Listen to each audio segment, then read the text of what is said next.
Hi friends, అందరికీ నమస్కారం అండి. తెలంగాణ రాష్ట్ర వ్యాప్తంగా ఇటీవల కాలంలో ప్రభుత్వం రైతు భరోసా అనేది రిలీజ్ చేయడం జరిగింది కదా. అయితే తాజాగా వచ్చేసి రైతుల ఖాతాల్లో డబ్బులు జమ అంటూ లేటెస్ట్ అప్డేట్ అయితే రావడం జరిగిందండి. సో ఆ వివరాలు ఏంటనేది కూడా వీడియోలో తెలుసుకుందాం. వీడియోని చివరి వరకు చూడండి, అర్థమవుతుంది. మొదటిసారిగా ఛానల్ వస్తే తప్పకుండా సబ్స్క్రైబ్ చేసుకొని చూస్తున్నారు కానీ లైక్ చేయడం మర్చిపోతున్నారు అనమాట. వెంటనే లైక్ చేయండి. ఇక వివరాలకి అయితే వెళ్ళిపోదాం అనమాట. సో ఇక ముఖ్యంగా చూసుకున్నట్లయితే రైతు భరోసాకు సంబంధించి ఒక అప్డేట్ అనేది ఇవ్వడం జరిగిందండి. ఏంటనేది చూసుకున్నట్లయితే రైతు భరోసా పథకానికి సంబంధించి మార్చి 22 తారీఖున మొత్తానికి ప్రభుత్వం యాసంగి పైసలు ఏదైతే ఉన్నాయో మనకు 3,540 కోట్లు, ఇలా దాదాపు 70 లక్షల రైతులకు గత విధానంలో కొన్ని మార్పులు చేసేసి ఎన్ని ఎకరాలు ఉన్నా కూడా 1 ఎకరం వరకు అయితే పంట పెట్టుబడి సాయం అయితే అందించారు. ఇప్పుడు తాజాగా వచ్చేసి దీనికి సంబంధించి ఒక నోటిఫికేషన్ అయితే రావడం జరిగిందండి. ఆ వివరాలు క్లియర్గా తెలుసుకునే ప్రయత్నం చేద్దాం. ఇక ముఖ్యంగా చూసుకున్నట్లయితే అన్ని లావాదేవీలు ఆపేసి మరి రైతు భరోసా ఇక సర్కారు విధులు రెడీ చేస్తుందన్నమాట, నిధులకు సంబంధించి. ఎందుకంటే అవసరమైతే ఇక ముఖ్యంగా చూసుకున్నట్లయితే మంగళవారం ఆర్బీఐ అప్పులకు సన్నద్ధంగా ఉందన్నమాట. ఆర్థిక ఏడాది తొలి వారంలో ఆర్థిక తిప్పలకు చెక్ పెట్టి రైతులకు అండగా నిలిచేందుకు ప్రభుత్వం ప్రయత్నం చేస్తున్నట్టు చెబుతున్నారు. అయితే ఇందుకు సంబంధించి ఇప్పటికే 3,000 కోట్లు చెల్లింపులు చేయగా మరొక 6,000 కోట్లు సిద్ధం చేస్తుంది. విడతల వారిగా రైతు భరోసాలోను భాగంగా 2వ విడత 3వ విడత సిద్ధమవుతున్న దఫలో ఈ దఫలో కౌలు రైతుల విషయంలో ప్రభుత్వం సానుకూలంగా స్పందించేది. ఎందుకంటే నేపథ్యంలో అక్కర మరింత ఎక్కువైంది.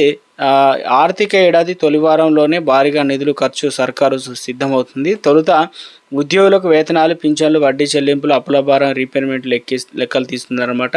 ఇప్పుడు మరోసారి ఏం చేస్తున్నారంటే రైతులకు రైతు భరోసా ప్రాథమిక అంటే ధాన్యం నిధులను సమకూరుస్తుంది. అదేవిధంగా తెలంగాణ ప్రభుత్వం సుదీర్ఘ విరామం తర్వాత యాసంగి అనేది మనకు రైతు భరోసా అనేది విడతల వారీగా రిలీజ్ చేస్తూ రావడం జరిగింది. ఈ క్రమంలో 3 విడతల్లో వీటిని అందించాలని నిర్ణయం తీసుకుంది. తొలి విడత వచ్చేసి 3,590 కోట్లు రిలీజ్ చేయడం అయితే జరిగింది కదా. అయితే ఇప్పుడు తాజాగా వచ్చేసి ఈ వారంలో 2వ విడత మరికొంతమంది రైతుల ఖాతాల్లో అందించేందుకు ఉన్నారనమాట. ఇక 3వ విడత ఏప్రిల్ నెలాఖరుకు జమ చేయబోతున్నారు. అయితే మొత్తం అమౌంట్ అనేది దాదాపు 9,000 కోట్లు అనేది అవసరం పడుతున్నాయి ఖర్చు. కాగా ఈ పథకానికి అమలు అర్హతల విషయంలో కూడా ఒక అప్డేట్ అనేది ఇచ్చే ప్రయత్నం చేశారు. ఇప్పటికీ పెద్ద ఎత్తున చర్చ జరిగింది. నిజమైన సాగు రైతులకు మాత్రమే ఈ పథకంలో అమలు చేయాలని ప్రభుత్వం నిర్ణయం తీసుకోవడం జరిగింది.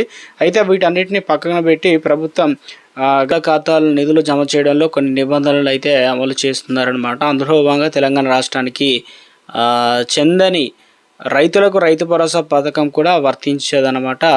అదేవిధంగా ఒక వ్యవసాయానికి సంబంధించి అనుకూలంగా లేని కమర్షియల్ భూములకు కూడా వర్తించదని చెప్తున్నారు. ఇప్పటికే ధరణికి సంబంధించినటువంటి ఏదైతే ఉందో పోర్టల్లో భూమి వివరాలు నమోదు లేకపోతే కూడా వారిని తీసేస్తున్నారు. అదేవిధంగా ప్రభుత్వ ఉద్యోగులకు పెన్షన్లు అందుకుంటున్న వారు, ఇన్కమ్ ట్యాక్స్ చెల్లించే వారిని అందరినీ కూడా తొలగిస్తున్నారన్నమాట. ఇకపైన ఆలయాలు, అదేవిధంగా ట్రస్టులు, ఇతర సంస్థల పేరుపైన వ్యవసాయ భూములు కలిగి ఉన్నా కూడా వారిని అనర్హులుగా పేర్కొంటారు. గతంలో కొండలు, గుట్టలు, రాళ్ళు, రప్పలు ఇలాంటివి రియల్ ఎస్టేట్ వెంచర్లు, పనికిరాని భూములు, పడవబడ్డ భూములు అయితే ఉండేవి కదా.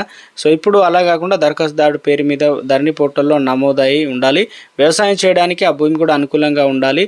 తాజా మార్గదర్శకాలు స్పష్టం చేస్తున్నాయి అన్నమాట. కాంగ్రెస్ ప్రభుత్వం అధికారంలో వచ్చాక కౌలు రైతులకు కూడా సాయం అందిస్తుంది. ఇక పీఎం కిసాన్ పథకం అనర్హులను అందుతున్నట్లు ప్రభుత్వం గుర్తించిందనమాట.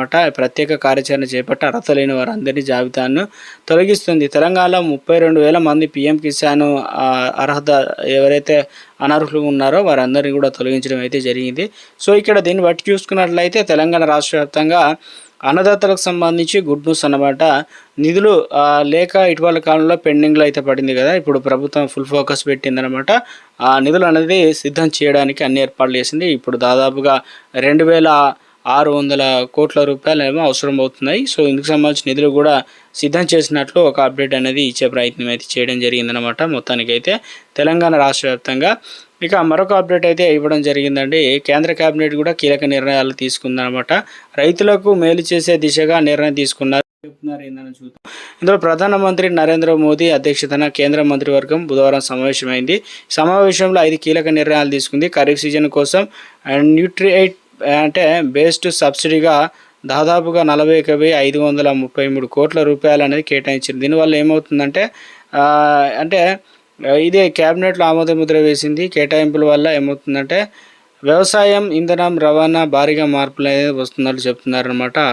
ఇందులో ఖరీఫ్ సీజన్ నేపథ్యంలో దేశవ్యాప్తంగా ఉన్న రైతాంగానికి మేలు చేకూర్చేలా కేంద్రం నిర్ణయం తీసుకున్నట్లు వెల్లడించారు. ఎరువుల లభ్యత పెంచడంతో పాటు సామాన్యులకు, రైతులకు తక్కువ ధరలకే పోషకాలు అందజేయడం ఈ నిర్ణయం వెనుక ఉన్నటువంటి ముఖ్య ఉద్దేశం అని చెప్తున్నారు.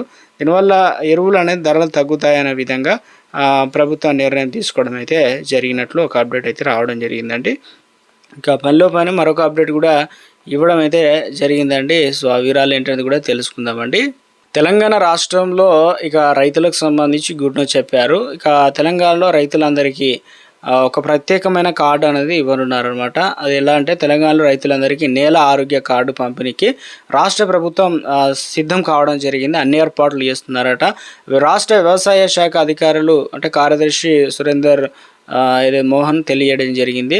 బుధవారం ఆచార్య జయశంకర్ ప్రొఫెసర్ తెలంగాణ విశ్వవిద్యాలయంలో నేల ఆరోగ్య వాలంటరీ శిక్షణ కూడా కార్యక్రమం ముఖ్య అతిథిగా పాల్గొనడం జరిగింది. సో పంటల ఆరోగ్యమే పరిరక్షణ ప్రభుత్వం చర్యలు చేపడుతుంది కాబట్టి భూమి ఉన్న ప్రతి ఒక్కరికి కూడా భూమికి సంబంధించి ఎలాంటి పోషకాలు ఉన్నాయి, ఎలాంటి మూలకాలు తక్కువగా ఉన్నాయి, ఇవన్నీ కూడా ఎలాంటి అంటే పంటకు అనుకూలం, ఇంకా ఎలాంటివి అందులో ఇమిడాల్సి అయితే ఉంది. భూమి ఆరోగ్యం ఉంటేనే ఎక్కువ దిగుబడి పొందడంతో పాటు ఆరోగ్యపరమైన పంటలు కూడా వస్తూ ఉంటాయి కాబట్టి రాష్ట్ర వ్యాప్తంగా 30,000 మంది వాలంటీర్లు నియమించాం. ఒక్కో వాలంటీర్కు 10 మంది రైతులకు నేల ఆరోగ్యంపై అవగాహన కల్పించబోతున్నాం. భూసార పరీక్షలు చేస్తారు అని చెప్పేసి తెలియడం జరిగింది. సమావేశానికి అగ్రికల్చర్ వీసీ ఇక తదితరులు అయితే పాల్గొన్నట్లు మనకు అప్డేట్ అయితే ఇవ్వడం జరిగిందనమాట. సో రాష్ట్ర వ్యాప్తంగా కూడా ప్రభుత్వం నుంచి అంటే ఇప్పుడు మనకు 23వ విడత రావాల్సి అయితే ఉంది పిఎం కిసాన్ పైసలు రావాలన్నా తప్పనిసరిగా మనందరం కూడా కేవైసీ అనే ప్రాసెస్ కంప్లీట్ చేసుకోవాలి. అదేవిధంగా నూతనంగా ఫార్మర్ రిజిస్ట్రేషన్ ఐడి అనేది కూడా కంప్లీట్ చేసుకోవాల్సి అయితే ఉంటుంది. చాలామంది తెలియక అలాగే ఉంచుకుంటున్నారనమాట. సో అటువంటి వారు కూడా సో ఇది కంప్లీట్ అయితే చేయాల్సి అయితే ఉంటుందన్నమాట.